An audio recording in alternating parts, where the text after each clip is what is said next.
કોલેરાને કારણે ઉપલેટા તાલુકામાં 5મા બાળકનું મૃત્યુ થયું છે, ત્યારે સરકારી તંત્ર લાજવાને બદલે ગાજી રહ્યું છે। લોકોને શુદ્ધ પીવા માટેનું પાણી પૂરું પાડવાની સગવડતાને બદલે જે ફેક્ટરીઓ પાસે લાયસન્સ નથી, જે ફેક્ટરીઓ પ્રદૂષણ ફેલાવે છે, એ બાના હેઠળ ફેક્ટરીઓ સીલ કરી અને પોતે કામગીરી કરી રહી છે એવું દેખાડી રહી છે।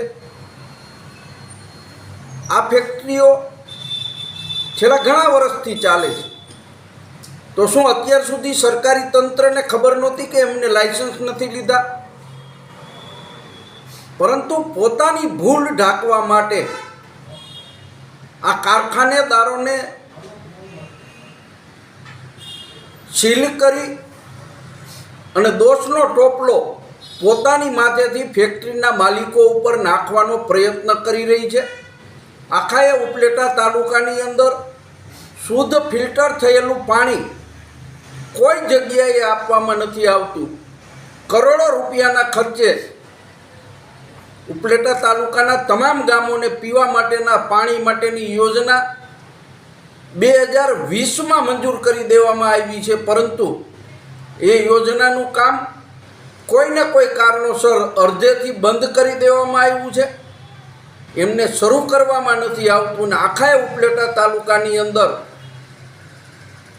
રોગચાળાની પરિસ્થિતિ નિર્માણ થાય એ ટાઈપનું ભૂગર્ભ જળ લોકોને પીવા માટે આપવામાં આવે છે, અથવા તો ફિલ્ટર થયા વગરનું પાણી આપવામાં આવે છે। ત્યારે સરકારી તંત્રએ તાત્કાલિક ધોરણે લોકોના આરોગ્ય જળવાઈ રહે એટલા માટે શુદ્ધ અને ચોખ્ખું પાણી પીવા માટેની વ્યવસ્થાઓ કરવી જોઈએ। લલિતભાઈ, શું કહેશો? જે હજુ આવું ને આવું રહ્યું તો મૃત્યુઆંક વધશે, લોકોના જીવ પર વધુ જોખમ ઊભું થશે।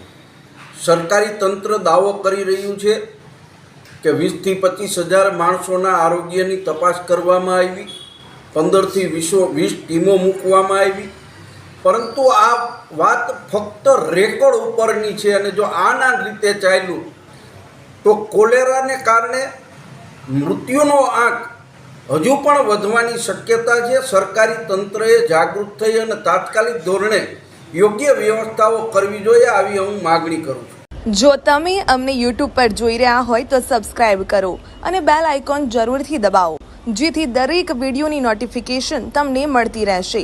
આ સાથે સમાચારના સતત અપડેટ માટે સોશિયલ મીડિયામાં અમારા Facebook, Instagram, X અને ડેલી હન્ટ પેજને ફોલો કરો અને અમારી સાથે જોડાઓ।